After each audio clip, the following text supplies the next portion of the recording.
If you enjoyed playing Warhammer Total War and are looking to try the tabletop version, Warhammer the Old World, then you've come to the right place.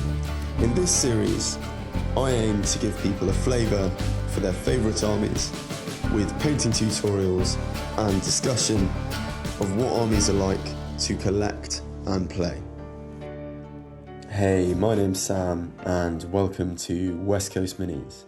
Now, the Total War Warhammer series is one of the largest strategy games on the market right now. What's more, the long-awaited Thrones of Decay DLC, where Empire, Nurgle, and of course, the Dwarves are getting a much-needed glow-up, is due to come out this month. Now, I love Dwarves. These short, alcoholic northerners with big bushy beards and a Viking aesthetic are such a capstone of the old world of Warhammer. And Warhammer wouldn't be Warhammer without them. Both on the tabletop and in-game, Dwarves aren't mobile. They're characterised by reliable firing lines and capable artillery, protected by the rock and stone of Dwarven infantry. What's more, Dwarves have got slayers. What could be cooler than a bunch of 3-foot-tall ginger berserkers running at any foe?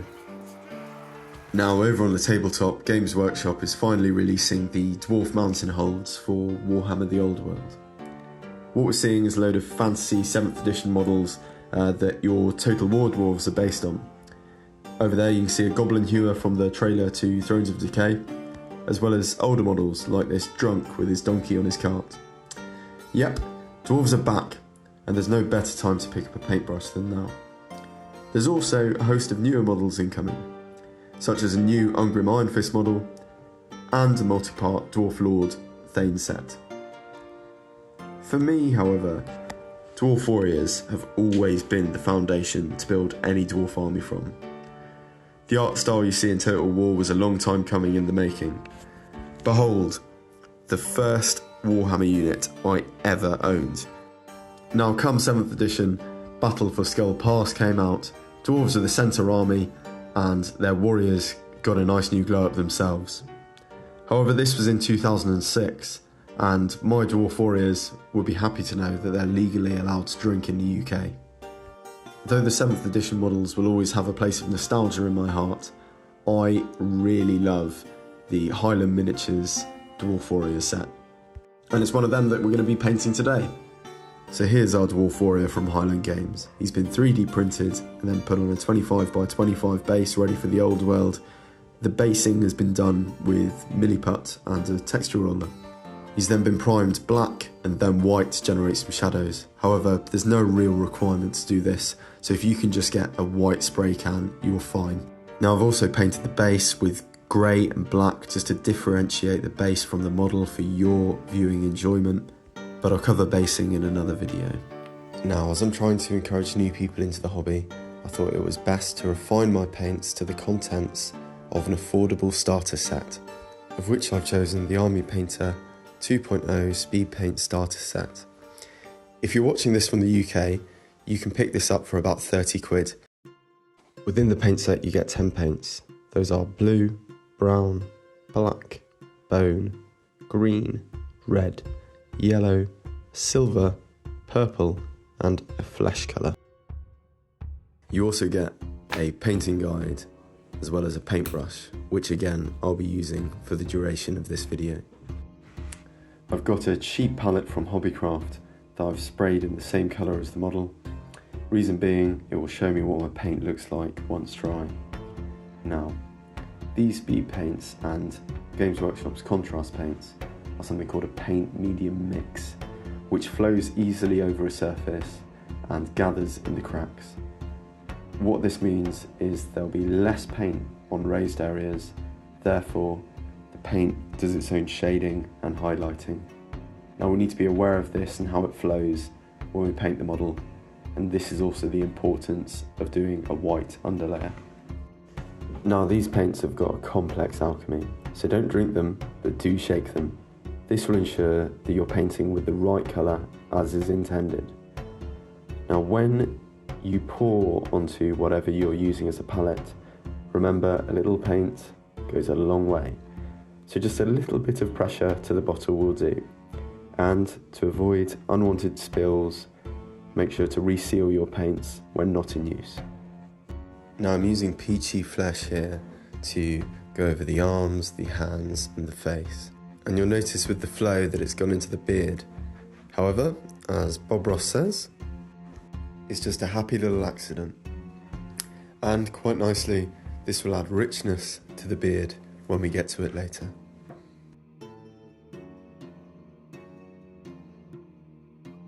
Now moving on to Beowulf Blue. Again, remember to shake. Now this is a really strong blue, so where with the flesh tone we may have wanted multiple coats, be aware that this will get quite dark quickly if you use multiple coats. Now take your time and be careful. Make sure to avoid the leather parts such as belts and bags. We want to avoid any happy mistakes during this phase. Beowulf Blue is a fantastic blue, however, and perfectly matches the blue of Clan Angren for those fans of Belagar Ironhammer. Once you expand your paint collection as well, this blue will serve as a really good base to highlight from.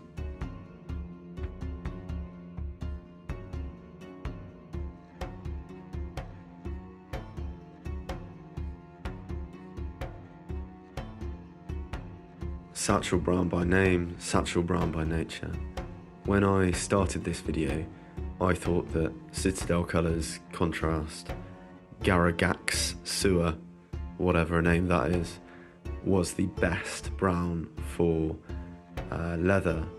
However, after this, genuinely, this Satchel Brown by Army Painter, it's amazing. Definitely best in class and best that I've used so far. Again, as you're painting, quite a bit of care now. Go over anything that you want to be wood or leather. So I've done the boots as well as the shield. If you're feeling lazy, you can just put this on the beard and be done with it as well. Try and avoid any of the blue areas and the what you want to be metal areas for later.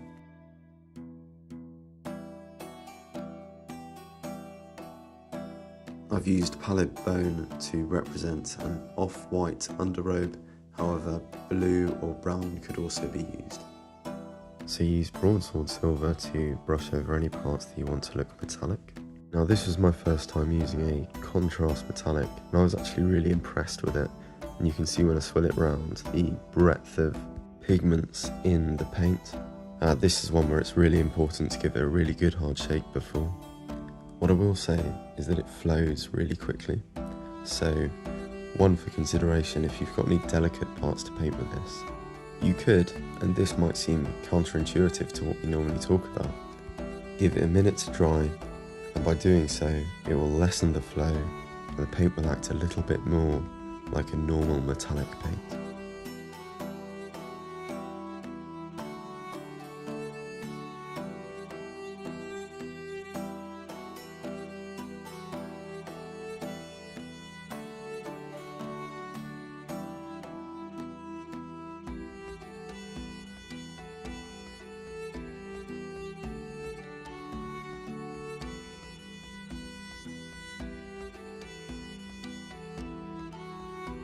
Now I only used Grim Black for the axe haft and the dagger sheath.